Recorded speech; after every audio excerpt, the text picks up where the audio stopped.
सबसे पहले आपको इस वक्त की बड़ी खबर बता दें, कुलगाम में ग्रेनेड फेंकने वाले मॉड्यूल का पर्दाफाश किया गया है। आतंकियों के 4 मददगार गिरफ्तार कर लिए गए हैं। यारीपुरा ग्रेनेड हमले का केस हल कर दिया गया है, जिसमें 1 पिस्तौल, 2 मैगजीन और 1 हैंड ग्रेनेड जब्त कर लिया गया है। तो इस वक्त की बड़ी खबर आपको कुलगाम से बता रहे हैं, जहां पर ग्रेनेड फेंकने वाले मॉड्यूल का पर्दाफाश हो चुका है। ये केस सॉल्व कर लिया गया है। आतंकियों के 4 मददगार गिरफ्तार कर लिए गए हैं।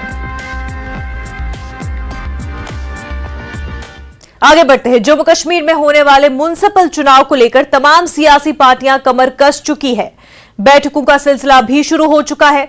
नगर निगम चुनाव के साथ ही गांव की सरकार भी चुनी जानी है, लिहाजा सियासी पार्टियों के सामने अक्टूबर और नवंबर में होने वाले दिनों में इंतखाबात में बेहतर करने का मौका होगा। ये और बात है, पंचायती इलेक्शन किसी पार्टी सिंबल पर नहीं लड़े जाते, लेकिन उन्हें पीछे से सियासी पार्टियों का सपोर्ट होता है। ऐसे में इस वक्त भी राजनीतिक दलों की जमीनें, ताकत का अंदाजा और भविष्य में बेहतर कारकर्दगी की धार दिख सकती है। यही वजह है कि जम्मू कश्मीर की तमाम सियासी पार्टियां म्युनिसिपल इंतखाबात की तैयारियों में मसरूफ है। यह इलेक्शन आने वाले लोकसभा चुनाव से पहले सियासी पार्टियों के लिए एक बड़ा इम्तिहान होगा। इन इलेक्शन में पार्टियों की कारकर्दगी ही उनके भविष्य को लिखेगी। आपको बता दें कि लोकल बॉडीज के जो मुद्दत है 5 साल की, वो खत्म होने जा रही है और अब पंचायत म्युनिसिपल इलेक्शंस जो है अक्टूबर नवंबर में होने जा रहे हैं। इसके बारे में पहले ही इलेक्शन कमीशन जो है बात कर चुकी है, वाजे कर चुकी है कि आने वाले अक्टूबर नवंबर में ये इलेक्शन होने हैं। लेकिन जहां हमने देखा था कि 2018 में पीडीपी और एनसी ने इन इलेक्शंस का बायकॉट किया था, लेकिन उसके बाद नेशनल कॉन्फ्रेंस ने यह भी बयान दिया कि इन इलेक्शंस को बायकॉट करना, इनमें पार्टिसिपेट न करना एक गलती थी, मिस्टेक थी जो उन्हें नहीं करनी चाहिए थी। और अब वो जो मिस्टेक है, जो उन्होंने गलती 2018 में की, अब वो नहीं दोहरा रहे हैं, बल्कि पूरी तरीके से तैयार हो चुके हैं, तैयारी कर रहे हैं इन इलेक्शंस में पार्टिसिपेट करने की, बेहतर कारकर्दगी करने की। क्योंकि आपको बता दें कि 32,000 सीट्स पंचायत की और 2018 में 32,000 में से 13,000 जो है खाली सीट्स रह चुकी थी, जिनका बाद में 2020 में फिर बाय पोल्स भी हुए थे। लेकिन ये देखते हुए कि किस तरह से बीजेपी ने पूरी कोशिश की कि लोकल बॉडीज इलेक्शंस में अपनी जो है छाप अच्छे से बनाई जाए, उसके बाद अब एनसी, पीडीपी, तमाम दीगर पार्टियां भी तैयार है इन लोकल बॉडीज इलेक्शंस के लिए। एक वजह यह भी कि अब जो है, क्योंकि अगले साल लोकसभा इलेक्शंस भी आने वाले हैं, तो ऐसे में एक पावर प्रेजेंटेशन के तौर पर भी ये लोकल इलेक्शंस होंगे और इनकी कितनी ज्यादा जमीन मजबूत हो चुकी है उसका भी एक रिजल्ट जो है इन लोकल बॉडी इलेक्शंस के तौर पर सामने आएगा। हमारे साथ इस वक्त BJP spokesperson advocate Aris Pathania साहब जुड़ चुके हैं। खैर मकदम है आपका पठानिया साहब। तैयारियां तमाम पार्टीज ने शुरू कर ही दी है, लेकिन जब लोकल बॉडीज पंचायत इलेक्शंस की बात आती है तो बीजेपी ने बहुत पहले ही तैयारियां शुरू कर दी थी। और जिस तरह से पहले भी बता चुके हैं बीजेपी के किस तरह ग्राउंड लेवल पर पंचायत को मजबूत करना हमेशा से एक गोल रहा है बीजेपी का, और वो जो है, क्या लगता है आपको, जितने भी कोशिशें की गई इन सालों में, अब वो रंग लाएगी आने वाले अक्टूबर नवंबर में, उसका फल जो है बीजेपी को मिलेगा? ने वजह फरमाया, अभी औपचारिक घोषणा तो पंचायत और म्युनिसिपल चुनाव की नहीं हुई है, लेकिन भारतीय जनता पार्टी ने यह बात स्पष्ट कही है कि भारतीय जनता पार्टी पंचायत और म्युनिसिपलिटी चुनाव, बल्कि लोकसभा और लोकसभा के साथ साथ विधानसभा चुनाव भी भारतीय जनता पार्टी बिल्कुल तैयार है जी। भारतीय जनता पार्टी बाकी पार्टियों से पार्टी विद डिफरेंस है, क्योंकि बाकी पॉलिटिकल पार्टी चुनाव के वक्त एक्टिव होती है। भारतीय जनता पार्टी 24/7 पूरे 5 वर्ष लोगों में काम करती है, अपने पॉलिसीज, अपने प्रोग्राम्स को लोगों में लेके जाती है। जहां जहां भारतीय जनता पार्टी की सरकार है, वहां सरकार की, यहाँ ओवरऑल जिसे कहते हैं केंद्र सरकार की, जैसे जिसे कहते हैं पॉलिसी प्रोग्राम लेके लोगों के पास जाती है। और जहां पे जिन रियासतों में सरकार नहीं भी है, वहां भी पार्टियां अपनी पॉलिसी प्रोग्राम में लोगों तक पहुंचाती हैं। और ये लोगों का अपार प्यार है कि बार बार पूरे देश भर में और जम्मू कश्मीर में भी वर्ष 2014 से आप शुरू करें लोकसभा का चुनाव, आप 2014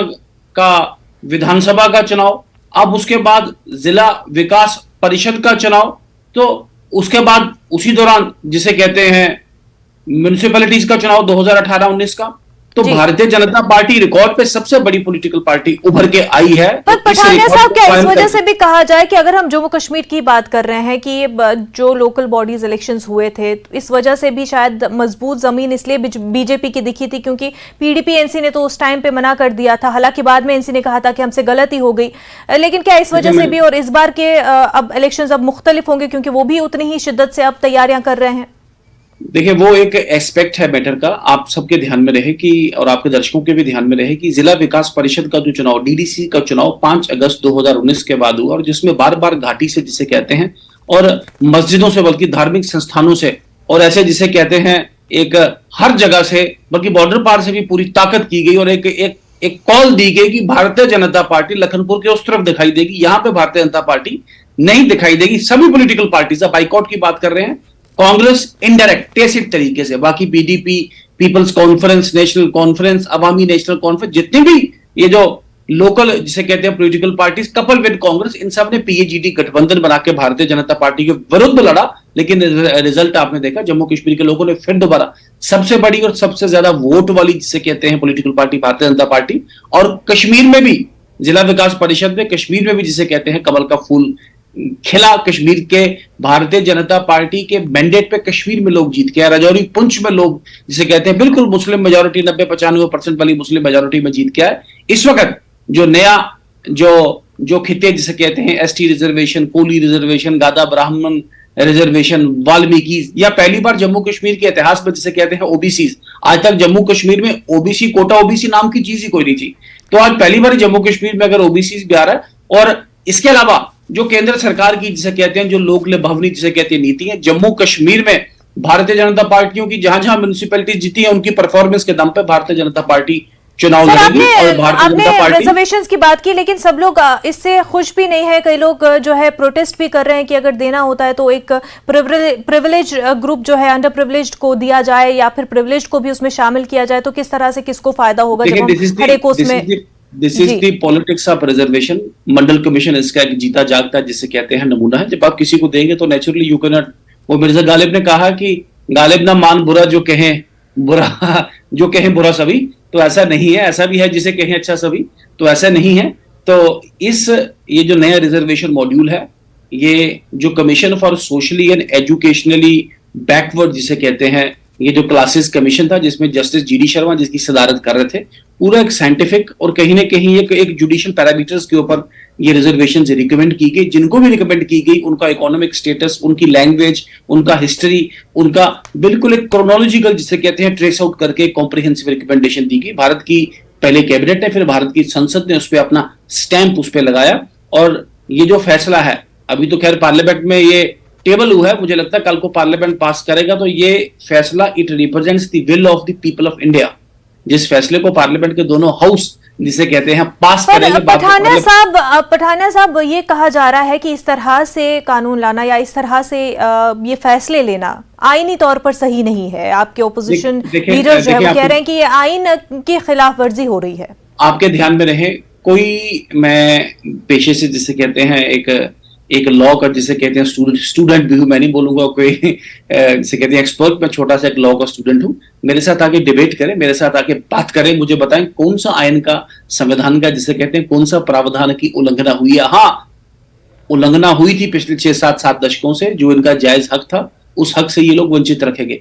और इसको दूसरी साइड में अगर देखें, चाहे कांग्रेस की सरकार रही, चाहे पीडीपी की सरकार रही, चाहे यहाँ पे नेशनल कॉन्फ्रेंस की सरकार रही, बार बार जम्मू कश्मीर में हर एक ने बात की पहाड़ियों को रिजर्वेशन देंगे देंगे देंगे, लेकिन दे नहीं पाए, दे नहीं सके, देने की क्षमता नहीं थी, करेज नहीं थी। धारा 370 पूरे देश में पॉलिटिकल पार्टी ने कहा जाना चाहिए, टेम्पररी है। अरे हम पार्टियों ने क्या किया, भारत की कानून साज असेंबली ने कहा दैट दिस इज टेम्पररी, तो उसके बावजूद भी आज हमारे पास भारतीय जनता पार्टी के पास करेज था, भारतीय जनता पार्टी के पास कन्विक्शन था, भारतीय जनता पार्टी के पास लोगों का जन समर्थन था, लोगों की आकांक्षाओं पे पूरी उतरने के लिए भारतीय जनता पार्टी जो कहती है वो करके दिखाती है। सर ये बात तो सही कि क्योंकि एक रिप्रेजेंटेशन नहीं थी, चाहे हम रिजर्वेशन की बात करें, पॉलिटिकल रिप्रेजेंटेशन की बात करें, पहाड़ी गुजर बकरवाल, एक रिप्रेजेंटेशन नहीं थी, आवाज नहीं मिल रही थी, वो देने की यहाँ पर पूरी कोशिश हुई है और लोग इसमें खुश भी है। लेकिन ये भी नाराजगी जताई जा रही है कि दो कम्युनिटीज, अब जहां पर गुजर बकरवाल की बात कर रहे थे, बोल रहे थे अपर कास्ट को क्यों लाया गया है।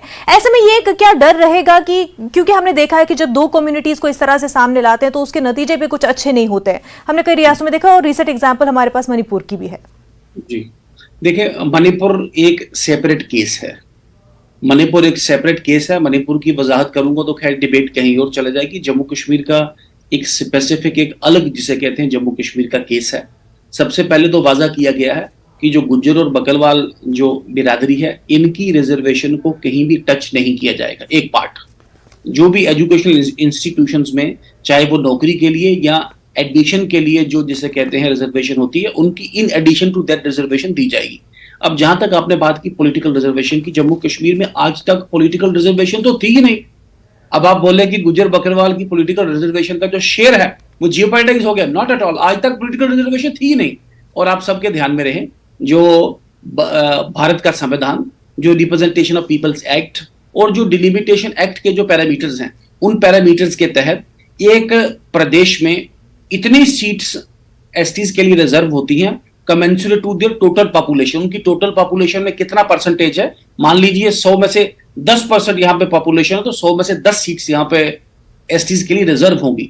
अब जो नए ग्रुप्स जो नए इसमें ऐड किए गए हैं, उससे ओवरऑल पहाड़ी या गादा ब्राह्मण या कोली जितने भी लोग ऐड हुए, इससे ओवरऑल जो पॉपुलेशन है एसटीज की वो बढ़ेगी। और अगर एसटीज की पॉपुलेशन बढ़ेगी तो नंबर ऑफ सीट्स रिजर्व भी बढ़ेगा। ये समझने की बात है, बिल्कुल मोटी मोटी, कोई ज्यादा इस पे लीगल सेंस नहीं चाहिए।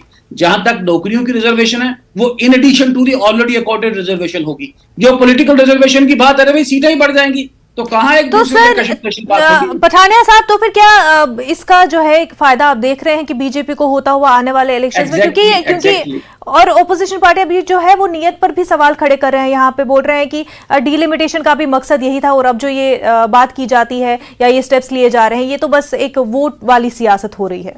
देखिए क्या करें, बेचारों के लिए बोलने के लिए इनके पास है कुछ नहीं। लोगों में बात क्या करें, दबे शब्दों में वेलकम भी करते, लेकिन साथ में जैसे आपने कहा, कहते हैं आईन की उल्लंघना हो रही है। दो खित्ते आपस में जिसे कहते हैं कन्फ्रंटेशन के मोड में है। और आप भी देखें, जम्मू कश्मीर के जितने भी नोटेड फेसेस हैं एसटीज के, चाहे वो गुजर बरादरी से मिनिस्टर्स एमएलएज हैं या गुजर बरादरी से चेयरमैन डीडीसी या इवन जीते हुए डीडीसी या फिर भी जो जिसे कहते हैं तो प्रोमिनेंट फिगर्स हैं, कोई भी एजिटेशन में उभर के बाहर आया नहीं है। एक लेस नोन कुछ लोगों ने इसे स्कैटल करने की कोशिश की है। मेरा उनसे भी अनुरोध है, मैंने 2 पॉइंट पे इसको काउंटर किया कि जहां तक एजुकेशनल और जिसे कहते हैं अपॉइंटमेंट की जो रिजर्वेशन है वो डिस्टर्ब नहीं होगा। इन एडिशन टू दैट बाकी ग्रुप्स को दी जाएगी। जहां तक पॉलिटिकल रिजर्वेशन की बात है, सबसे पहले तो वो थी नहीं, और अब जो आएगी वो इन एडिशन वो ओवरऑल एसटीज की पॉपुलेशन बढ़ जाएगी, ज्यादा सीट रिजर्व होगी। बिल्कुल। और अब यही देखना है कि अब जो आने वाले पंचायत इलेक्शंस और उसके बाद लोकसभा के लिए भी तैयार हो जाएंगे, उसमें कितना जो है लोग इन मुद्दों को लेकर सपोर्ट करेंगे। हमारे साथ जो है इस वक्त नेशनल कॉन्फ्रेंस के लीडर जीशान राणा साहब भी जुड़ गए हैं। खैर मकदम है आपका जीशान साहब, क्या कहेंगे, तैयारियां कैसी चल रही है? नेशनल कॉन्फ्रेंस की मीटिंग बहुत सारी हो रही है, पर क्या देर कर दी?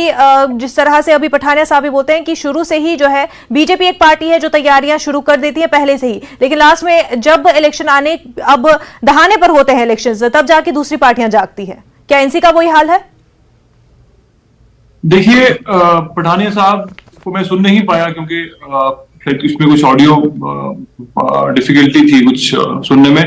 मैं ये जरूर कहना चाहूंगा कि भाजपा जब इलेक्शन का नाम लिया जाता है तो भाजपा जो है के पास उसका कोई जवाब नहीं होता है। अदरवाइज अगर हम देखें तो भाजपा के पास हमेशा से ये भाजपा जो है हर चीज का क्रेडिट लेने में भाजपा जो है सबसे आगे है। मगर जब बात यहाँ पे डेमोक्रेसी को रिस्टोर करने की जाए तो भाजपा जो है उसके पास लोग जम्मू कश्मीर के लोगों के लिए कोई जवाब नहीं होता है, जो कि सबसे बड़ा सवालिया निशान है भाजपा की जो भाजपा की जो गवर्नमेंट है पिछले 9 साल से जिस तरीके से इस देश में वो चला रहे हैं और जिस तरीके से इस यूटी एडमिनिस्ट्रेशन को पिछले 5 सालों से ये चला रहे हैं, उससे ये लगता है कि यहाँ पे जो एक बेसिक चीज जो यहाँ लोगों को मिलनी चाहिए, भाजपा वो चाहती है कि वो लोगों तक ना पहुंचे। उसके अलावा भाजपा जो है उनसे बड़ी बड़ी बातें करवा लीजिए। जीशान साहब, लेकिन भाजपा का ये कहना है कि पंचायत राज एक्ट को 73rd अमेंडमेंट को हमने मजबूत किया, हमने ग्रेटर जो फंड्स के एलोकेशन है उनको बढ़ा दिया है, उस पर क्या कहेंगे? अब ले जाओ गाड़ी खड़ी करनी है। जीशान साहब, आप हमें सुन पा रहे हैं?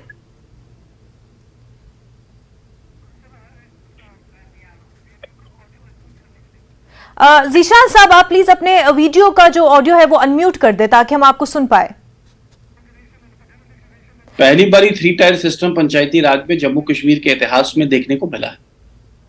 पहली बार फाइनेंशियल ऑटोनॉमी और डिसीजन मेकिंग में पीआरआई को इन्वॉल्व किया गया है। मैं रिक्वेस्ट करूंगा कि जीशान राणा साहब जरूर अपने जवाबी जिसे कहते हैं। जी, जीशान साहब की आवाज जो है हम तक नहीं पहुंच पा रही, कुछ टेक्निकल एरर है। क्या कहेंगे पठानिया साहब? उन्होंने सवाल उठाए कि बीजेपी के पास कुछ कहने के लिए होता नहीं है और इतने 7 साल गुजर गए। बात है जी, जहां तक पंचायतों की बात है, मैं आपसे पहले भी कह रहा था कि पहली बार 3 टायर पंचायती राज के पूरे देश में थे, लेकिन जम्मू कश्मीर में थे नहीं, पहली बार पूरे किए गए। पहली बार फाइनेंशियल ऑटोनॉमी और डिसीजन मेकिंग में खुद फैसला करते हैं आज, और एक सिलेक्टेड शेयर है हर पंचायत का एक बिलोंगिंग पंचायत की एक जिसे कहते हैं भागीदारी तय की गई है हर पंचायत के कामकाज में। और जहां तक जीशान राणा साहब कह रहे हैं, मैं उनके सवाल का भी जवाब दे दूं, वो असेंबली इंतखाबात की ओर इशारा कर रहे हैं जीशान राणा साहब। जम्मू कश्मीर में बहुत जल्दी, ये जीशान राणा साहब और आपके दर्शकों को भी बता दूं, जम्मू कश्मीर में बहुत जल्दी विधानसभा के असेंबली। ठीक है, उन्हीं से पूछ रहे जीशान साहब। पठानिया साहब कह रहे हैं कि बहुत जल्द असेंबली इलेक्शंस होने वाले हैं, आप मुतमईन हैं इस जवाब से?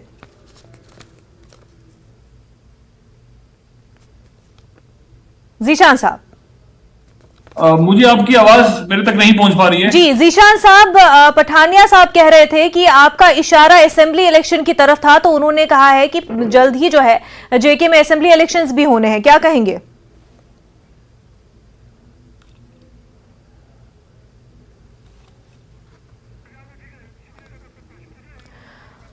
जीशान साहब की आवाज हम तक नहीं पहुंच पा रही है। बहरहाल असेंबली इलेक्शन आने हों जब भी, लेकिन अभी उसके बारे में कोई भी इंफॉर्मेशन नहीं है। लेकिन पंचायत इलेक्शंस आ रहे हैं और अक्टूबर नवंबर में आ रहे हैं और तमाम पार्टियां उसकी तैयारियां तो कर ही रही हैं, लेकिन कितना लोगों का सपोर्ट मिल पाता है और जमीनी सतह पर कौन कितनी मजबूत है वो भी सामने आ ही जाएगा। बहरहाल पठानिया साहब और जीशान साहब दोनों का बेहद शुक्रिया हमारे साथ बात करने के लिए। आगे बढ़ते हैं। जम्मू कश्मीर में आर्टिकल 370 पर सियासत का शोर थम नहीं रहा है। अलग अलग पार्टियां अपने अपने तरीके से इस मुद्दे पर कोशिशें और बयानात देती रही हैं। एनसी, पीडीपी, सीपीआईएम वगैरह इस मुद्दे पर बढ़ चढ़कर इजहार ख्याल कर रही है। गोया ये कहना गलत नहीं होगा कि इन पार्टियों के पास कोई दूसरा राजनीतिक मुद्दा इस वक्त फिलहाल दिखाई नहीं देता। सुप्रीम कोर्ट के 2 अगस्त से आर्टिकल 370 के मामले पर रोजाना सुनवाई शुरू करने का फैसले के बाद इसका मुकम्मल क्रेडिट ले ये तमाम पार्टियां क्रेडिट अपने आप को दे रही हैं, ये समझते हुए कि यह मुद्दा उन्हें सियासी तौर पर अलग थलग भी कर सकता है।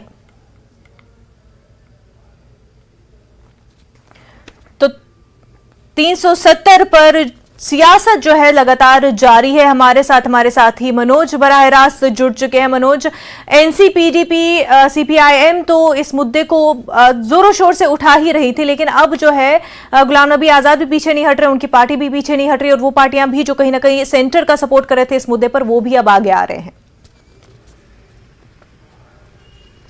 हाँ, देखें मुनज़्ज़ा, दफा 370 का जो मुद्दा है ये आज का मुद्दा नहीं है। मुझे याद है कि जब पीडीपी या बाकी पार्टीज बहुत कम वजूद में थी, तब पीपल्स कॉन्फ्रेंस होती थी, जम्मू कश्मीर नेशनल कॉन्फ्रेंस और कांग्रेस जो मेन पार्टियां होती थी जम्मू कश्मीर के अंदर, खासतौर पर कश्मीर वैली के अंदर, तो उस वक्त भी नेशनल कॉन्फ्रेंस का ये नारा होता था कि दफा 370 को बचाना है, क्योंकि उनका ये साफ कहना था कि दफा 370 की वजह से जो खुसूसी पोजीशन हासिल है जम्मू कश्मीर को, उससे यहाँ के लोगों की भलाई, उसी में यहाँ के लोगों की भलाई है। और उसके बाद जब वक्त गुजरता गया, बाकी पार्टीज भी वजूद में आई और हमने देखा जब 2019 तक जब पहुंचे, जब दफा 370 को एब्रोगेट किया गया, तो उस वक्त भी सारी जितनी भी रीजनल पार्टीज थी सब की सब इकट्ठी हो गई थी। आपको याद होगा मनज़्ज़ा कि जब ये कदम उठाया जाना था, तो एक जो people's alliance for Gupkar declaration के नाम से एक ग्रुप था जिसमें पीपल्स कॉन्फ्रेंस भी था, हालांकि उसमें कांग्रेस भी उस वक्त शामिल था और कांग्रेस ने बाद में पल्ला झाड़ दिया, ये कहा कि वो दफा 370 के लिए इसमें शामिल नहीं हुए थे, वो किसी और मुद्दे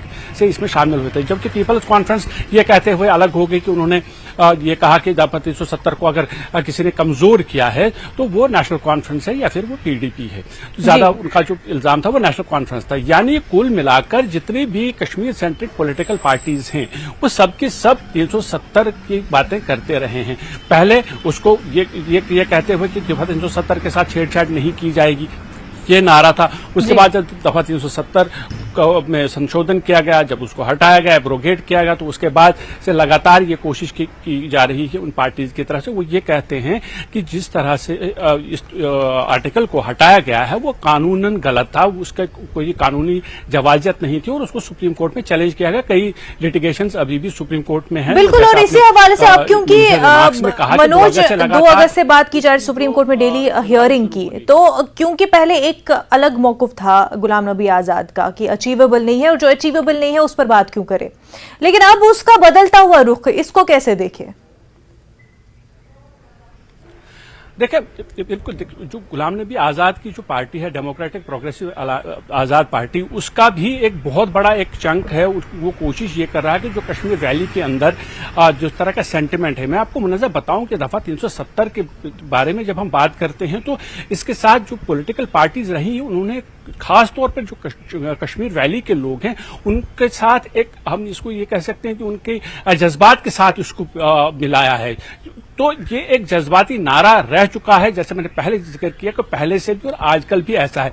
तो यही वजह है कि शायद ऐसा जरूर गुलाम नबी आजाद को भी लगा होगा कि ये जो, क्योंकि ये मुद्दा काफी गर्म है, चाहे वो पीपल्स कॉन्फ्रेंस हो, चाहे पीपल्स डेमोक्रेटिक पार्टी हो, जम्मू कश्मीर अपनी पार्टी हो या नेशनल कॉन्फ्रेंस, सबकी सब पार्टियां अगर 370 का जिक्र करती हैं तो अगर वो इसका जिक्र नहीं करेंगे तो उसके लिए शायद ठीक नहीं होगा, क्योंकि उससे शायद वोटर नाराज हो जाएंगे। इसीलिए उन्होंने, उनके जो स्पोक्स पर्सन है, उन्होंने ये कहा कि उन्होंने कांग्रेस के कपिल सिब्बल को बताया था कि वो उनकी नुमाइंदगी करे सुप्रीम कोर्ट में। हालांकि पहले से वकालत करते आए हैं गुलाम नबी आजाद, ये कहते हैं कि ये सुप्रीम कोर्ट में मसला है, इस पे हमने इतना हम ज्यादा जोर नहीं देंगे, हमारी जो प्राथमिकता होगी वो ये होगी कि डेवलपमेंट कैसे किया जाए जम्मू कश्मीर के अंदर। लेकिन अभी यहां तक आते आते उनको शायद इस बात का एहसास हो गया है कि चूंकि ज्यादातर जो जम्मू कश्मीर की पार्टियां हैं, जो रीजनल पार्टीज हैं, वो सबकी सब 370 के बारे में बात कर रही हैं, तो शायद अगर वो इस बारे में बात नहीं करेंगी तो उससे उन्हें कहीं नुकसान तो नहीं होगा। नुकसान का अंदाजा लगाकर यहाँ पर चाहे गुलाम नबी आजाद की पार्टी हो या अपनी पार्टी हो, वो लोग भी अब आगे तो आ रहे हैं। लेकिन मनोज बात करें, क्योंकि पहले जिस तरह से इन्होंने अपना रुख रखा था, अपना स्टैंड इस पर लिया था, अब जाके क्या ये वाकई में इनको फायदा देगा, या पब्लिक स्पेस में जिस तरह से पीडीपी और एनसी अपना मुद्दा ये रखने की कोशिश कर रही है, क्या वैसा ही मुद्दा और लोगों की एक्सेप्टेंस इस मामले पर ये ले पाएंगे? देखिए, कोशिश लगातार उनकी जारी है। जैसे मैंने बताया कि दफा 370 जो है, दफा 370 अगर हम खास तौर पे अगर हम कश्मीर वैली की बात करेंगे या चिनाब वैली की बात करेंगे या राजौरी पूंछ के इलाके की बात करेंगे, दफा 370 को एक जज्बाती नारा बनाया गया था। इसके साथ लोगों के जज्बात जुड़े हुए हैं। वो जज्बात किस हद तक अभी भी कायम है ये कहना मुश्किल होगा, लेकिन ये जरूर है कि जो ये पार्टीज है उन्हें ऐसा लगता है कि अगर दफा 370 की वो बात नहीं करेंगे तो शायद लोग उनसे ये पूछेंगे कि पहले तो आप बड़े बुलंदबाग दावे करते थे दफा 370 को बचाना है, दफा 370 की वजह से हमारा तशख्खुस है, दफा 370 की वजह से हमारी जमीनें और हमारी जॉब्स यहां महफूज हैं। जब दफा 370 की जो बात अब तब करते थे और उसके बाद जब एब्रोगेशन हो गया, अभी भी उन पार्टीज के पास एक ये मौका जरूर है जहां जो वो बार बार कहते हैं कि सुप्रीम कोर्ट में है और हमारा केस जो है काफी स्ट्रांग है। तो लगातार ये कोशिशें इन पार्टीज की तरफ से ये की जा रही है कि वो उस मुद्दे को ना छोड़े, क्योंकि लोगों में कहीं ये मैसेज ना चला जाए कि अगर ये किसी बात पे बात करते हैं, अगर ये किसी बात को रट लेते हैं और बार बार उसका जिक्र करते हैं, लेकिन जब चुनाव आता है तो चुनाव के वक्त वो इस को भूल जाते हैं। उन्हें ऐसा खदशा लग रहा है कि शायद उन्हें लोगों का जो गम है, गुस्सा जो है, उसको बर्दाश्त करना पड़ेगा। अब जैसे मैंने कहा कि अब दफा 370 लोगों के कितने करीब है, लोगों के उनके जज्बात किस हद तक उनके साथ है ये कहना काफी मुश्किल होगा, लेकिन क्या हमने देखा कि दफा 370 के बाद जिस तरह के हालात जम्मू कश्मीर में रहे हैं, जिस तरह के अमन और चैन का जहां दौर चल रहा है और हालात धीरे धीरे मामूल पर आने लगे हैं, और साथ ही जो डेवलपमेंट का काम हुआ है, जो कानून यहां नाफिज नहीं होते थे, इंप्लीमेंट नहीं होते थे, वो कानून यहां नाफिज होने लगे हैं और लोगों को काफी फायदा मिल रहा है। तो उससे ऐसा लग रहा है कि कहीं न कहीं कुछ लोगों का एक परसेंटेज ऐसा भी होगा जो दफा 370 के साथ अगर अब जुड़ा नहीं है। बिल्कुल, किस तबके का और कितनी परसेंटेज में कौन से लोग कितना किस मुद्दे को सपोर्ट करेंगे, किस पार्टी को सपोर्ट करेंगे, वो भी कहना मुश्किल होगा। लेकिन ये कि पहले जो पार्टियां अपना एक स्टैंड बहुत ही वाज़ेह तरीके से क्लियर कर चुके हैं और चुनाव नजदीक आते आते और अपना स्टैंड, अपनी बयान जो है बदल रहे हैं। ऐसे में एक भले ही वो एक पॉपुलर बयान में सामने तो आ रहे हैं, पॉपुलर नैरेटिव में खुद को फिट तो कर रहे हैं, लेकिन कहीं ना कहीं वो मैसेज भी गलत चला जाता है कि किस तरह से पॉलिटिकल लीडर्स जो है इलेक्शन करीब आते ही पलट जाते हैं, फ्लिप कर जाते हैं। मनोज, तमाम जानकारी के लिए आपका बेहद शुक्रिया। महासंग्राम 2024 में फिलहाल इतना ही। आप देख रहे हैं न्यूज़ 18 जम्मू कश्मीर, लद्दाख, हिमाचल। आदाब।